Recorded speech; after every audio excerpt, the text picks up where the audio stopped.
Hello everybody, this is Dr. Beater. Today is December 21, 1975, and this is my monthly audio letter number 7. As I celebrate Christmas with my family a few days from now, I will be thanking God for the precious gift He has given to all of us this year, the gift of time. Because, my friend, the year 1975, even as difficult and trying as it has been, was a year of reprieve due to delays in the timetable of the Four Rockefeller Brothers. At this very moment, some important parts of their plan are as much as 1 year behind schedule, and in the meantime more and more Americans have been awakening to the truth of what is going on. Yes, we have been granted a little more time than we might have had to respond to the menace we all face, but we dare not relax and waste whatever time we have left. The Four Rockefeller Brothers are working feverishly to make up for lost time. Overseas, the way is being paved for war, including that nightmare the world has feared for 30 years, nuclear war. Here at home, our economic woes are getting worse, while a corrupt government controlled by the Rockefeller Brothers tells us prosperity is just around the corner. Preparations for the dictatorial new Rockefeller Constitution keep marching on, and the man who has conspired for 20 years to become our first dictator, Nelson Aldrich Rockefeller, stands poised at the threshold, ready to seize the presidency. That is why it is so important that more and more alert Americans are now asking just one question: what can I do? I am convinced that now, at last, there are enough of us to launch a successful rescue of our great free republic.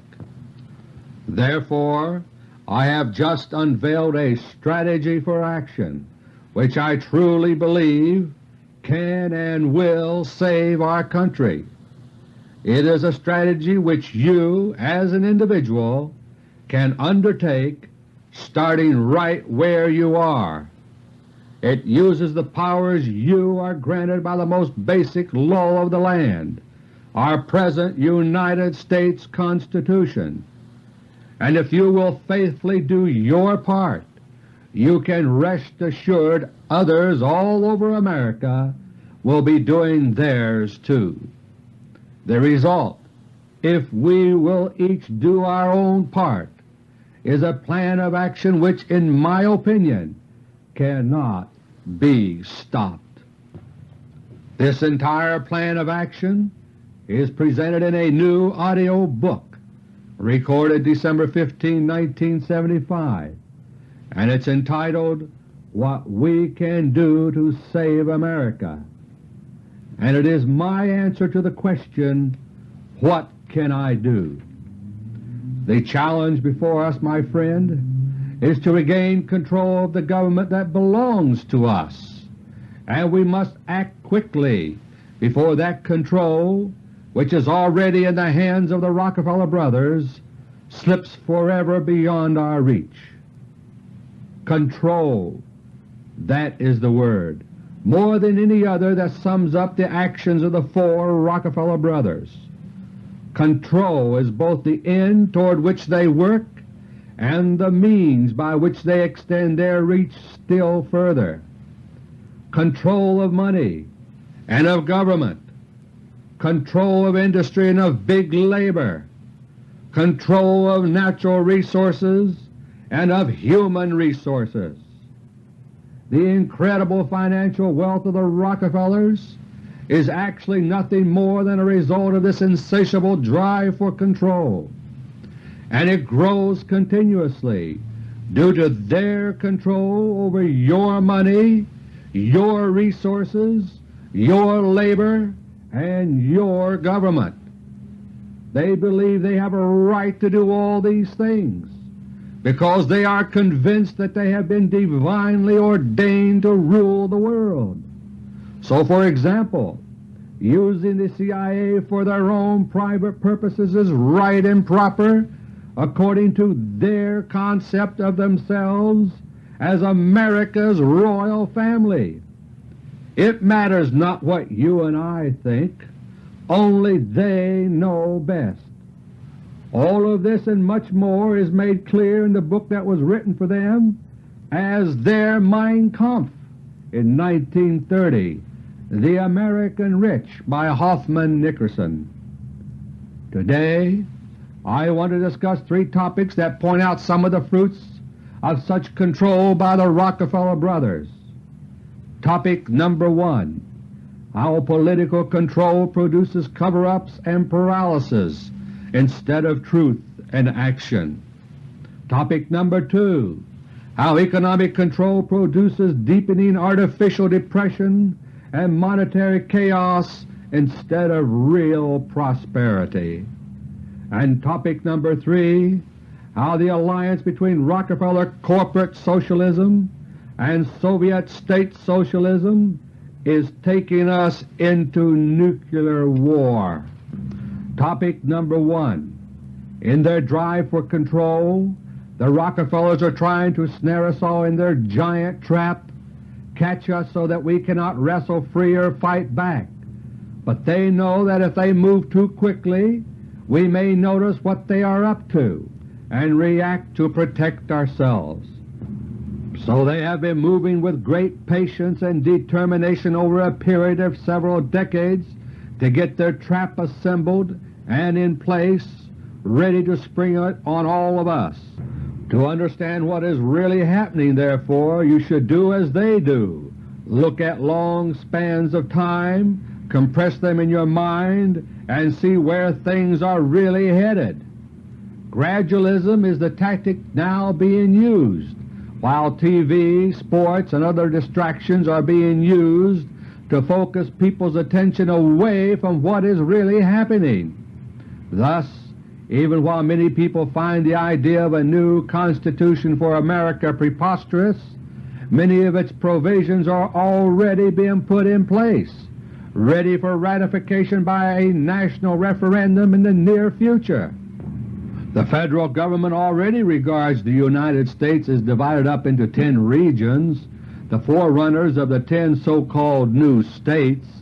The Federal Election Commission, along with some other activities, is the forerunner of the electoral branch, and so on. So keep your eye on their objective, that is, the direction in which they are moving events, so that you won't be fooled by their shifts in timing to meet their various contingency plans. The secret new Constitution, which was developed over a 10-year period to fit the outline laid down personally by Nelson Rockefeller himself, just as he did our present 25th Amendment, this secret new Constitution is coming sooner or later, unless we stop it once and for all. As former Senator Sam Erwin said so emphatically just a few days ago, and I quote, "We don't need a new Constitution. Ours has weathered many storms in the past 200 years. It was written to last for the ages," unquote. But, my friend, if we leave the Rockefeller machine in control of our government, our communications media, and our economy, we will have a dictatorial new Constitution. Senator Ervin is quoted as saying something else too, and it is supremely ironic. Concerning Richard Nixon, he said, quote, "He had the most pronounced, aggravated notion about the powers of the presidency. He envisioned the President as being something of an absolute monarch," unquote. However well these words may have applied to Nixon, they apply far better to the man who made, used, and then unmade Nixon, that is, Nelson Rockefeller.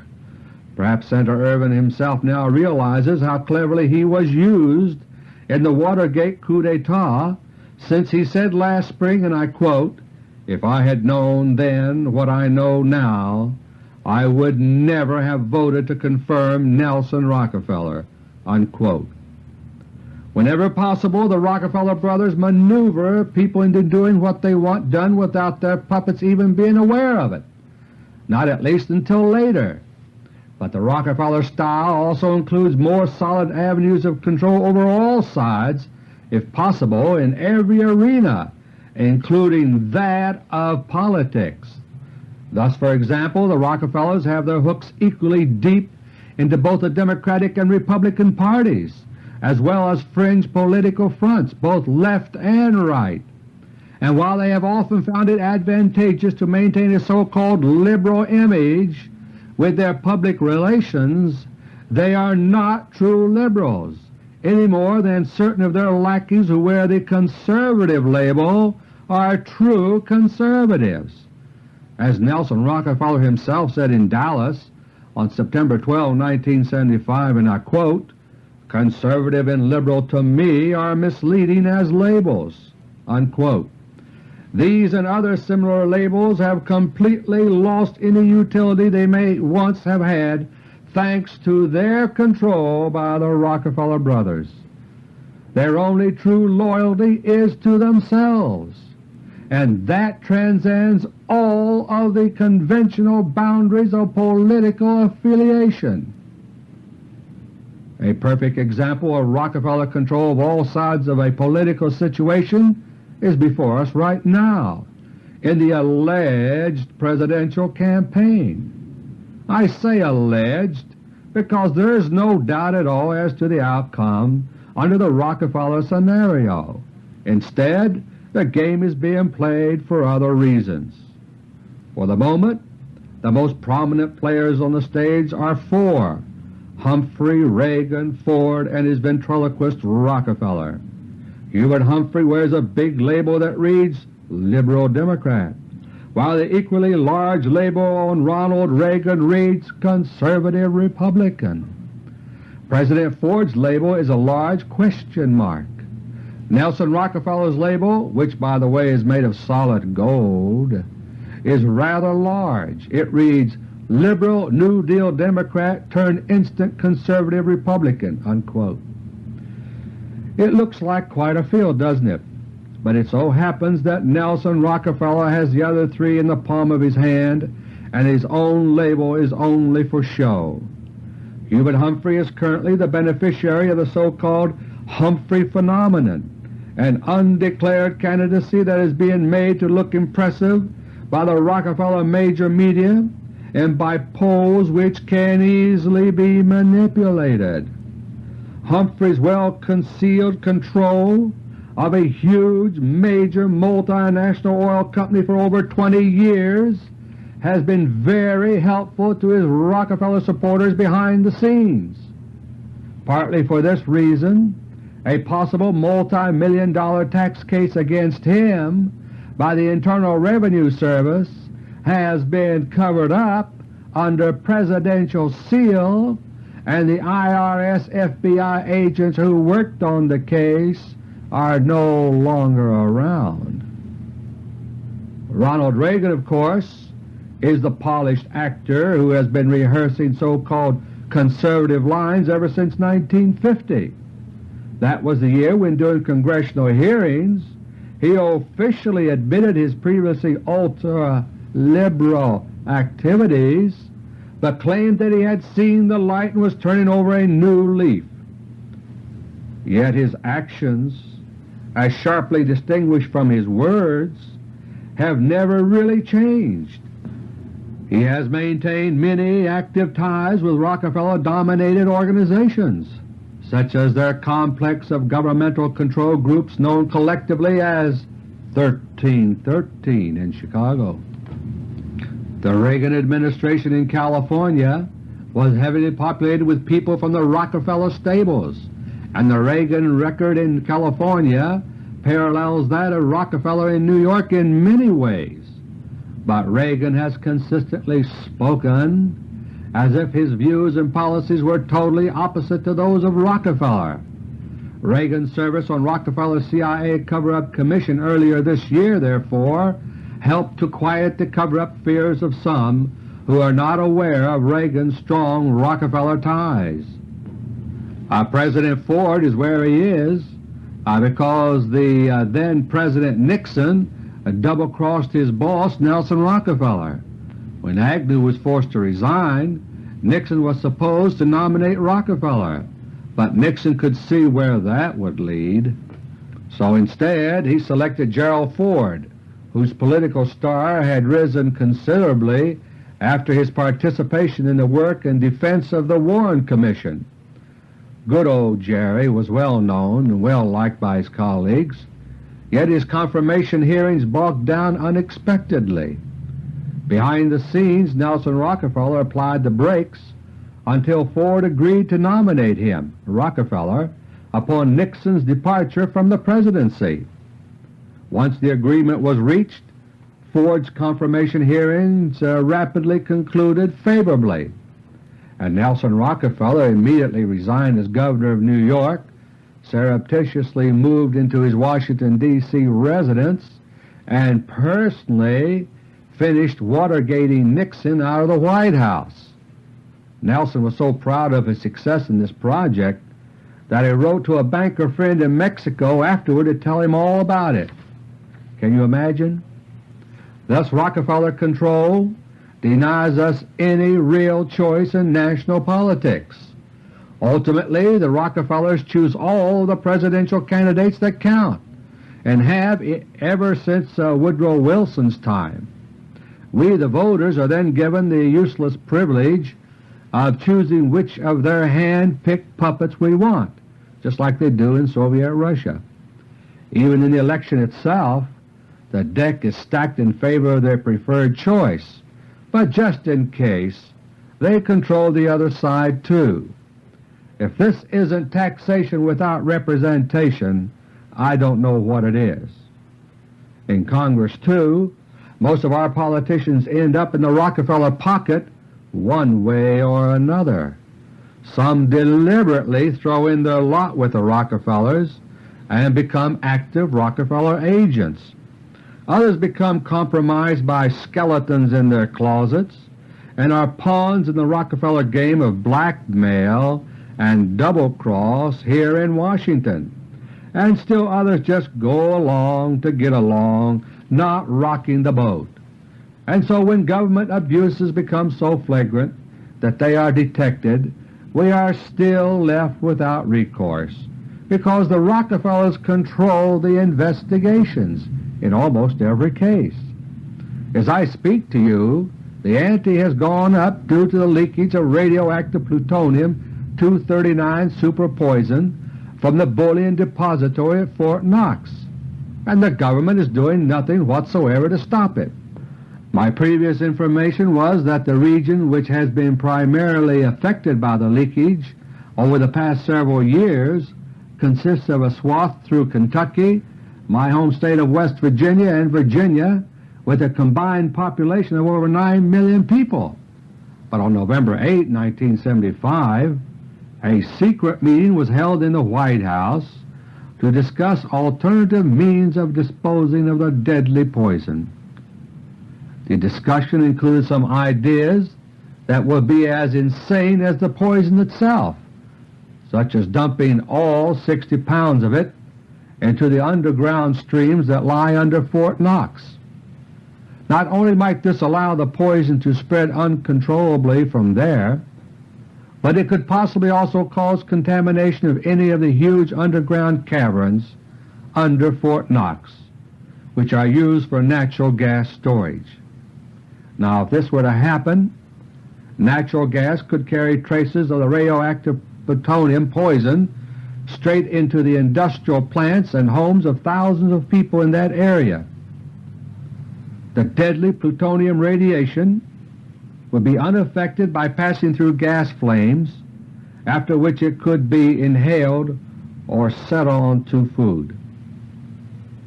I have received no further information concerning the action, if any, taken after the November 8 White House meeting, but I have received updated information to the effect that the poison is now spreading throughout the entire southeast of the United States and even beginning to enter the Gulf of Mexico. 36 million Americans are now at stake. And what is our government doing about it? Nothing. The White House meeting had only one purpose: to save face for the wrongdoers, not to save 36 million lives. And what about Congress and all those investigations we keep hearing about?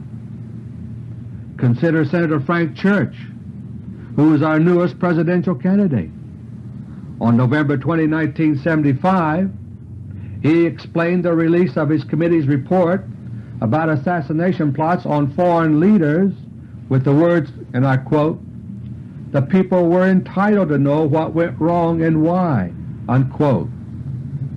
But when it comes to an immediate, deadly danger to all of us, caused by the same elements of the intelligence community, apparently Senator Church believes we are not entitled to know, since he has been covering up this vital information now for 4 months, while the situation grows steadily worse. And for over 2 months, the same has been true of his counterpart in the House, Congressman Otis Pike. Meanwhile, what else is happening in the executive branch, specifically the Treasury Department? My friend, I believe it is time to let you in on an example of the evasions, half-truths, and distortions which Rockefeller bureaucrats use to cover their tracks. I call it a lesson in bureaucratic gobbledygook, the slippery language that some people also call double talk. For over 3 months now, all of our attempts even to communicate directly with the government about the twin disasters at Fort Knox have met with nothing but a very loud silence. Having deepened and confirmed their own guilt time and again through various slips in the past, they apparently no longer have the courage or the courtesy even to answer us. Through an indirect channel, however, we were able to extract a letter from Mrs. Mary Brooks, the director of the Mint, dated November 21, 1975. This indirect channel is Congressman Kenneth Robinson of Virginia, who, while he does not choose to pursue the Fort Knox matter on his own, has at least cooperated with us in ways such as this. In this regard, he is exceptional. No one else in the entire United States Congress has done even this much. As I read the letter, try if you can to find any clear-cut yes or no type answer to anything. You will only find one, to the effect that a certain statement, and I quote, is simply not true, unquote. But the statement referred to is not our statement, but a carefully selected misstatement of our charges by someone else. Now here's the letter. Dear Mr. Robinson, thank you for your letter of November 10, 1975, concerning allegations that plutonium-239 was stored in the so-called Central Core Vault at the United States Bullion Depository, Fort Knox, Kentucky. We do not store plutonium-239 or any other radioactive substance at the depository and have no reason to believe that it is stored there by other government agencies. We authorized the military at Fort Knox to make radiation tests in the depository last week. We were informed that the tests did not disclose any evidence of radioactive material. The allegations relating to the so-called Central Core Vault are carried in a Swiss newsletter entitled Myers Finance and Energy that is currently being circulated by those who are persistent with all the wild allegations about the bullion depository at Fort Knox. The newsletter discusses Dr. Peter D. Beater's allegations and states, and the letter quotes as follows, in 1942-43, Major Stanley Tatum, T-A-T-O-M, designed and oversaw the construction of a Central Core Vault below the main vault. To get to this ultra-safe vault, an elevator had to be installed, and it used up the space occupied by 12 of the former vault compartments.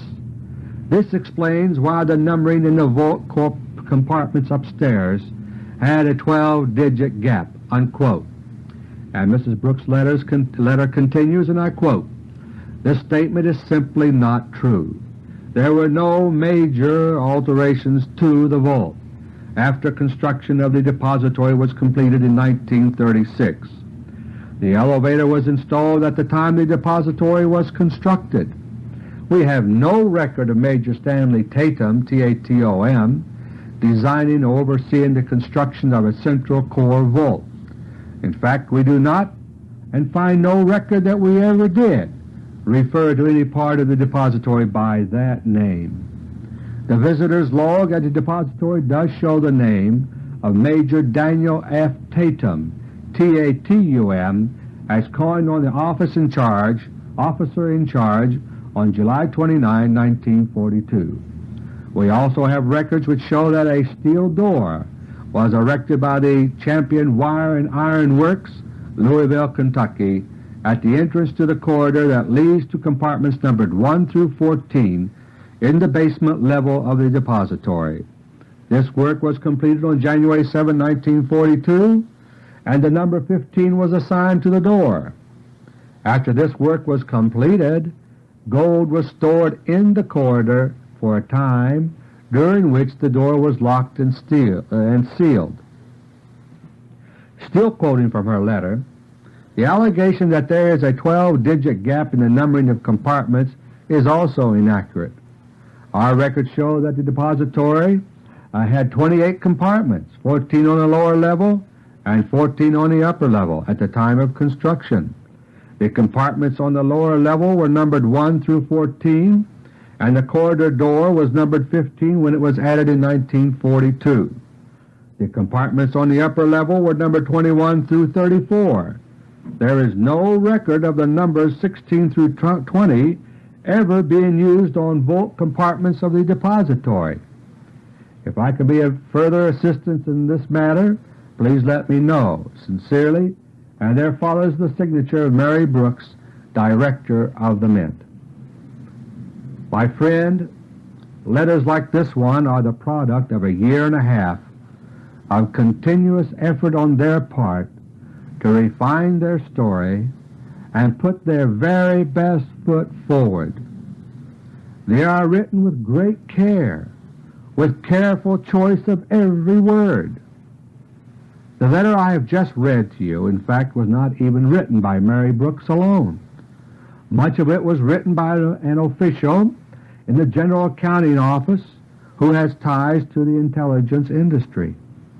The GAO itself is implicated in the Fort Knox cover-up through the falsified gold audit done in the fall of 1974. So this letter is important, and it deserves closer examination. First, why does the government deliberately go so far out of its way, to Switzerland no less, to find someone else's misstatement of the bullion depository modifications so that they can attack that instead of refuting our own statements? If they can refute our actual charges, why don't they do it? I invite the government to listen to my monthly audio letter number 2 for July 1975 and respond to that, not someone else's second-hand statements. As I clearly stated then, the Central Core Vault was built into the depository at the start. Major Tatum's job later on was to build a rapid retrieval system into the gold vault, not to build the vault itself. I also explained that there is a gap of 6 digits, not 12, on each floor of vault compartments. My friend, the government is acutely aware of my real charges, so why don't they answer them? What do you think? Notice also, in trying to wave aside references to Major Stanley Tatum, how cleverly it is done. We can prove that he was there and did oversee the work on the rapid retrieval system, and apparently the government knows we can. Therefore, the following sentence is used to mislead without actually lying, and I quote, "We have no record of Major Stanley Tatum designing or overseeing the construction of a central core vault," unquote. Of course they don't, because that is just not what he did. He built a rapid retrieval system to give access to the central core vault. The writers of the letter included one other item, which was intended to help throw everyone off the track, but actually does just the opposite. According to our own sources, during the work on the rapid retrieval system in 1942 and 43, the disruption was so great that the gold was taken out of the central core vault and, quote, piled around in the corridors, unquote. Now we are told in this letter about the strange corridor door which was installed for unstated reasons. Listen again to these astonishing words from Mrs. Brooks' letter, and I quote, "This work was completed on January 7, 1942, and the number 15 was assigned to the door. After this work was completed, gold was stored in the corridor for a time, during which the door was locked and sealed," unquote. Mrs. Brooks does not tell us for how long a time, much less why.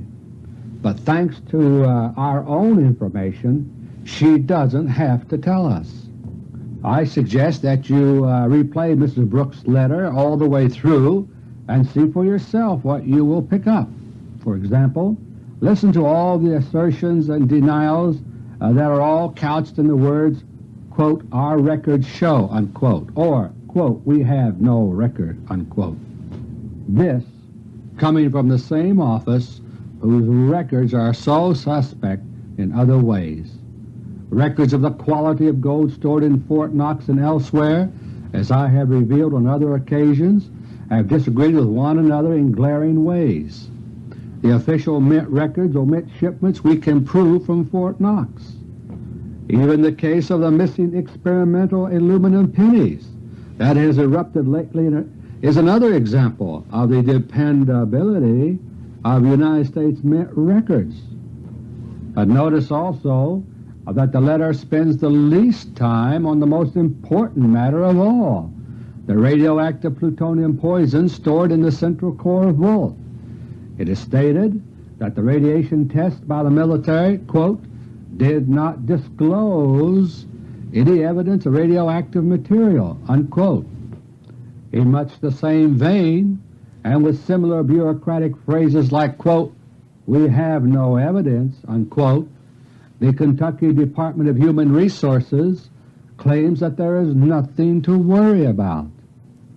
But, my friend, plutonium radiation is very hard to detect, yet very deadly if it gets inside your body. Experts sum it up with the phrase, "if there is enough plutonium to detect, it is already too much." Therefore, nothing less than a serious, comprehensive, honest check by top experts with the best equipment available can be considered satisfactory. The stakes for over 36 million Americans in the southeast United States are too high to settle for less.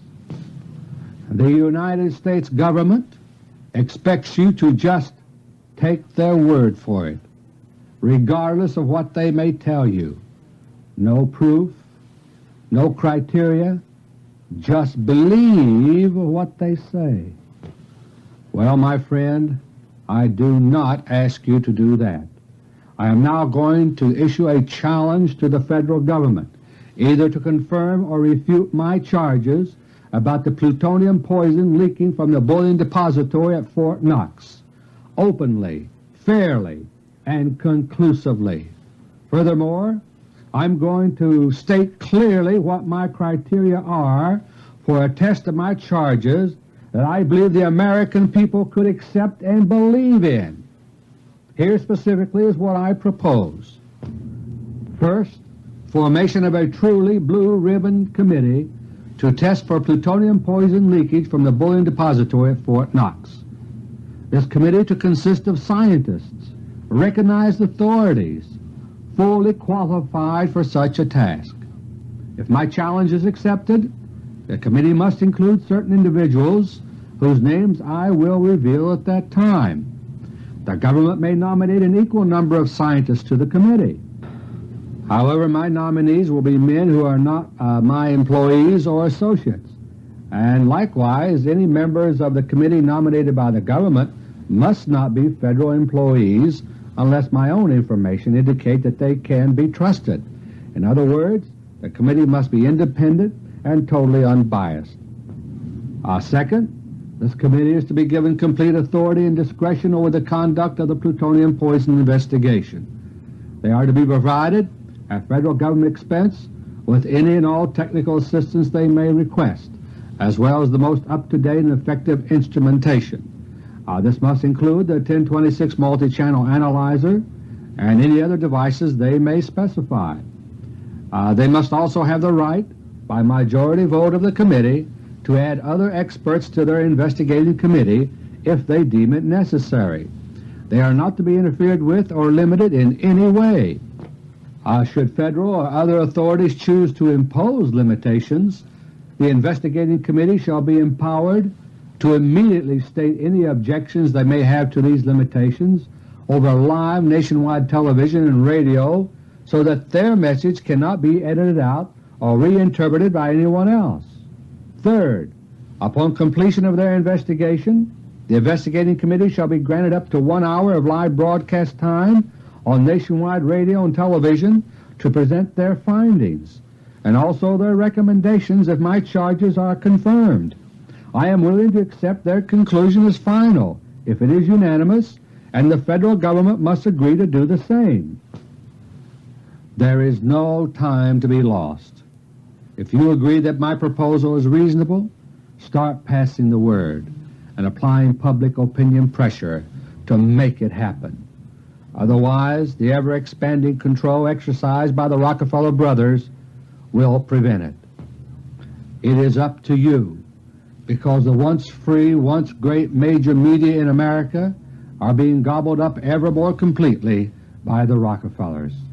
Their latest victim is the mighty Hearst publishing empire, whose publications reach a total audience of nearly 86 million adults. This takeover is the bottom line in the tragic Patty Hearst case involving the CIA-financed SLA, a stock transfer to a tax-free foundation controlled by the Rockefellers was the objective, and it has now been accomplished. It's sad that we have to look overseas to see any meaningful reporting about the Fort Knox plutonium disaster. In the Financial Times of London for Thursday, December 11, 1975, the story was broken by C. Gordon Tether, whose financial column is read the world over. In his article titled A New Twist of Fort Knox Saga, he reviews the Fort Knox gold scandal cover-up and then informs his readers of the latest charges concerning plutonium.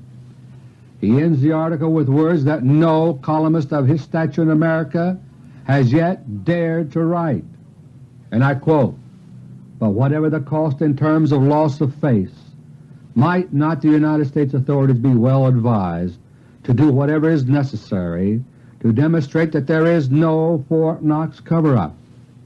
In the light of what has happened in the United States during the past few years, deeds inevitably now speak louder than words, and a refusal to prove that they have nothing to hide is inevitably destined to go on fostering precisely the opposite impression." Unquote. Topic number 2. On December 11, 1975, New York City went into default. Hundreds of millions of dollars in city notes came due on that day, and the city did not pay as promised. A default is nothing more or less than a failure to pay, and that's exactly what happened. But wait a minute, you may say.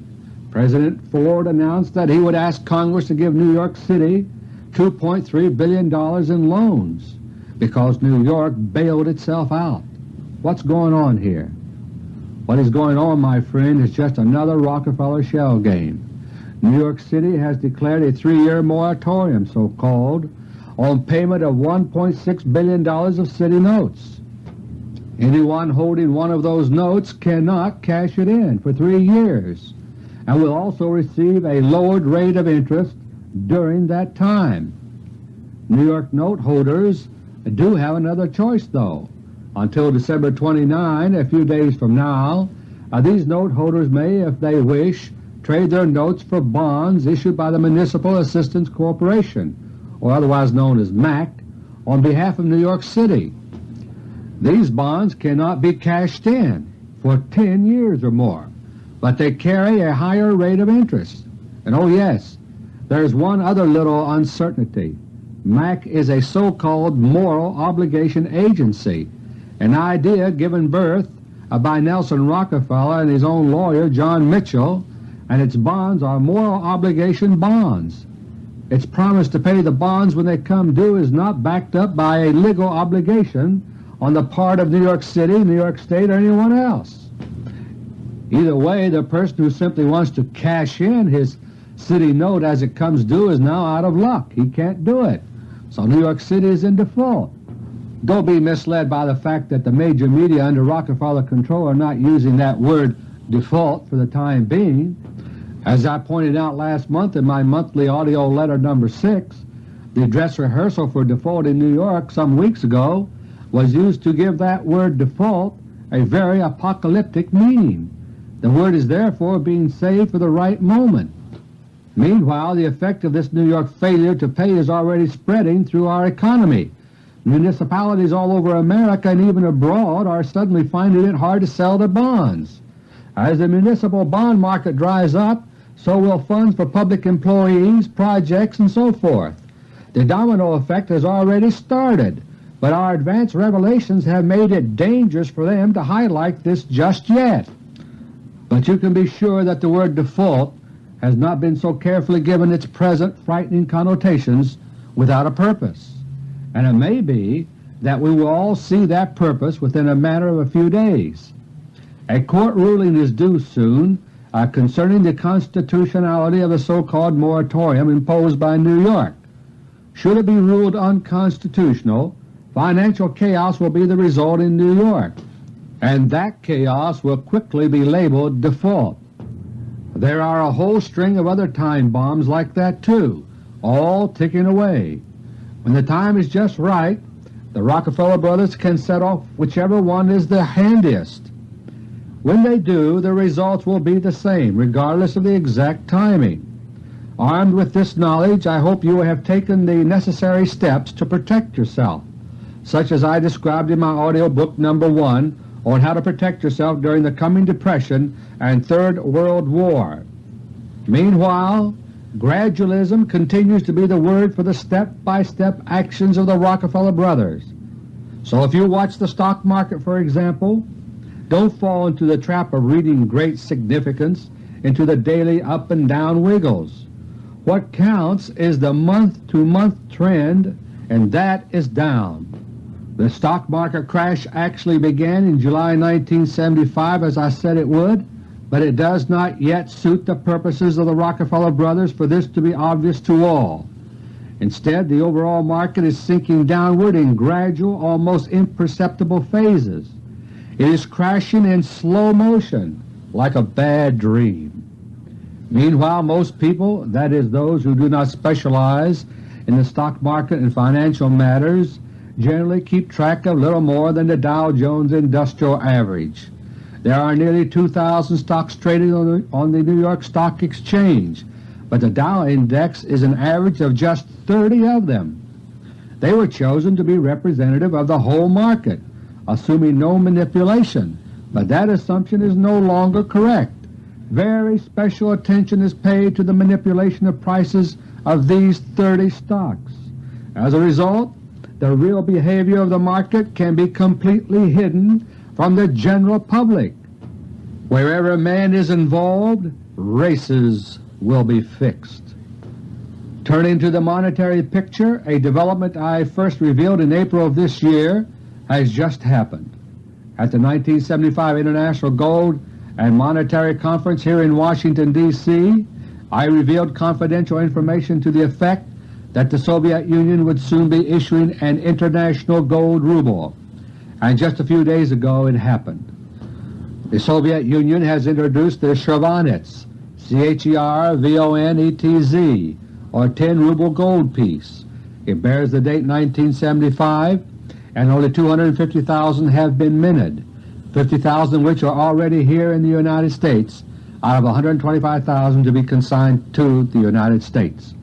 Under 1923 Soviet law, it is legal tender, making it convertible. This new gold coin is an attempt by the Russians for the first time in 52 years to penetrate the world gold coin market and to compete directly with the Kruger Rand issued by South Africa.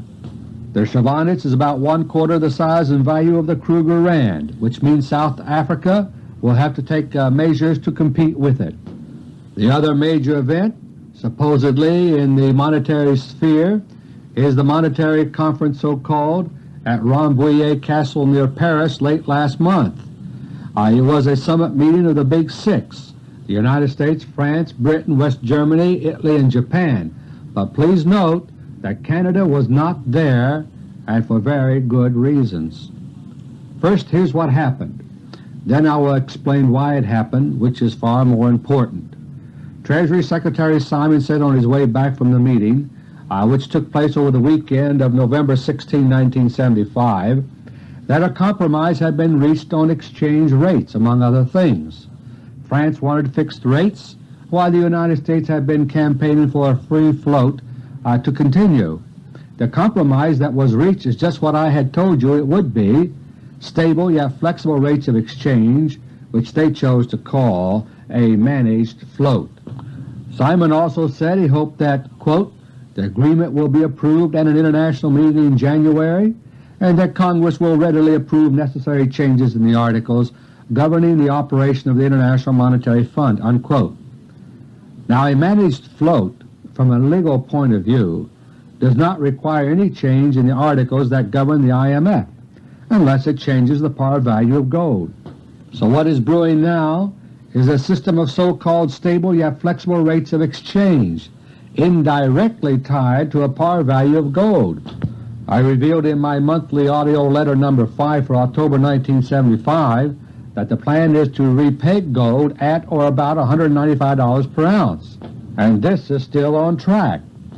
This in effect will amount to still another devaluation of the dollar, and the official price of gold, $42.22, will be abolished beginning early next year. Keep in mind that the private gold markets will not be closed, and after this action private gold prices will go past the $195 mark.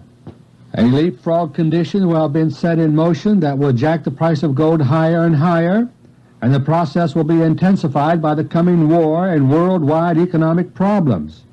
David Rockefeller's gold skyrocket will be launched at last, but the 50 million ounces of gold to be sold by the IMF will never reach the private market, going instead to the central bankers by way of sale, auction, or restitution.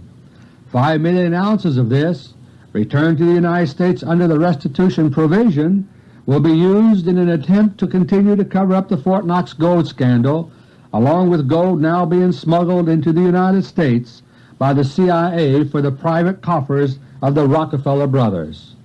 The biggest question about Rambouillet is, why did the United States compromise? The answer is that a free-floating system would be too uncontrollable during the upcoming limited nuclear war against the Arab OPEC nations, which is targeted to begin late in February 1976, just 2 months from now. So the United States had to compromise to complete its preparations for this war. What I am telling you, my friend, is a military secret, or was until I revealed it in detail in my monthly audio letter number 6 last month. The code name for this military attack, by the way, is Operation Cobra, and preparations for it are moving rapidly. Already the first detachment of crack United States Marines are now in Germany, ready for swift deployment into the Sinai, where war will break out. And the build-up toward the staged provocation to ignite the conflict, namely an attack on the so-called American advisors in the Sinai, is progressing steadily. Only today, December 21, 1975, the latest step was taken in this plan when a CIA-supported group made a provocative attack on OPEC oil ministers at their headquarters in Vienna, Austria. This is intended to lead by stages to reprisal actions against the Americans stationed in the Sinai. Now I turn briefly to topic number 3.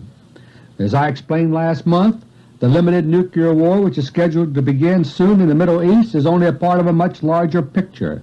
The Rockefeller brothers have designs on India, while the Soviet Union has its eyes on China. In resource-rich Africa, both the Rockefellers and their Soviet allies have an interest. So the real theater in the war now brewing is Asia. After the OPEC oil wells are capped by the nuclear strike, Russia's western flank, Europe, will be crippled, and Africa will be more easily finished off by the guerrilla warfare already going on there. Oil-hungry Japan will be thrown into the arms of Red China, which, by the way, has just announced it can now export oil. And the stage will be set for the big Asian war that is to be the next round in the bloody game of global monopoly. The strategy of all this was spelled out in my monthly audio letter number 6 last month. My purpose now, however, is simply to point out the basic nature of all this. It is, my friend, a drive for control of people, of resources, of the entire world. Furthermore, it is the product of an unholy alliance between the state socialists in the Soviet Union and the corporate socialists in the United States, the Rockefeller brothers and their client followers. Many people mistake the Rockefeller brothers for capitalists, but that is not at all what they are. David Rockefeller, for example, has been quoted as saying, "I believe in the enterprise system," unquote, but he does not say free, much less competitive enterprise. The entire Rockefeller empire is built on the exact opposite of that, monopolies and trusts. Their major multinational corporations are an ingenious device for casting off loyalties to any country, and they are already more powerful collectively than most nations. The Rockefellers, you see, are corporate socialists. Corporate socialism and state socialism are nothing more than two sides of the same coin. Both boil down to the same thing: dictatorships or near dictatorships, enabling a very few people to control everyone else. Once you grasp this fact, the alliance between the Rockefellers and the Soviets will no longer surprise you, nor will the fact that the Russian Revolution in 1917 was financed by the Rockefeller interests. The state socialism of Nazi Germany also falls into place, since it too was just another version of the same pattern. In all of these cases, as well as many others we see today, the corporate socialist empire of the Rockefeller brothers gains handsomely: mineral riches, oil, and other rewards in return for cooperation with state socialism. Thus it is that Secretary of the State Henry Kissinger, a Rockefeller agent for 20 years and more, defends the Soviet Union against charges of cheating on the so-called SALT Arms Limitation Agreement, but allows his outgoing ambassador to Canada to publicly accuse our closest neighbor of being no longer reliable or to be trusted.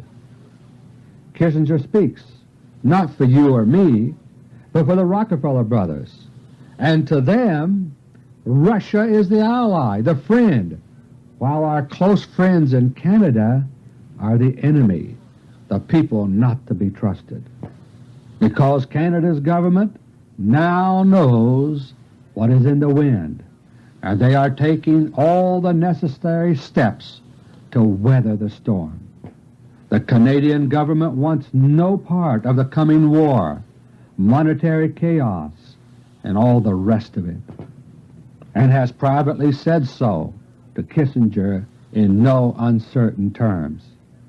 So Canada has become unreliable, which means outside the circle of firm Rockefeller control. Bravo for Canada. Long may she continue on her independent course. Ultimately, the greedy misdeeds of the Rockefeller brothers and their allies will be their eventual undoing. Even now, both Nelson Rockefeller and Henry Kissinger have doomed themselves by handling some of the gold that was taken out of Fort Knox. That gold was contaminated by the radioactive plutonium-239 super poison, and now their bodies are contaminated with it. Even though they and the rest of the Rockefeller organization may well succeed in destroying our republic if we do not act, they will not live long to enjoy it. What poetic justice! Their dose is even stronger than that received by the congressmen and newsmen who visited the bullion depository at Fort Knox in September 1974. Yes, eventually the huge empire of the Rockefeller Brothers and their allies will tear itself apart and perhaps destroy the world in the process. But meanwhile, if we do not act now, there will be untold suffering for millions, ourselves, our children, and probably our children's children. Can we possibly sit by and let that happen? Or do we act now while we still can and take back our rightful control over our own destinies? For me, there can be only one choice, and I hope for you as well. Until next month, this is Dr. Beter. I wish all of you a blessed Christmas and a healthy, happy, holy New Year. May God bless each and every one of you.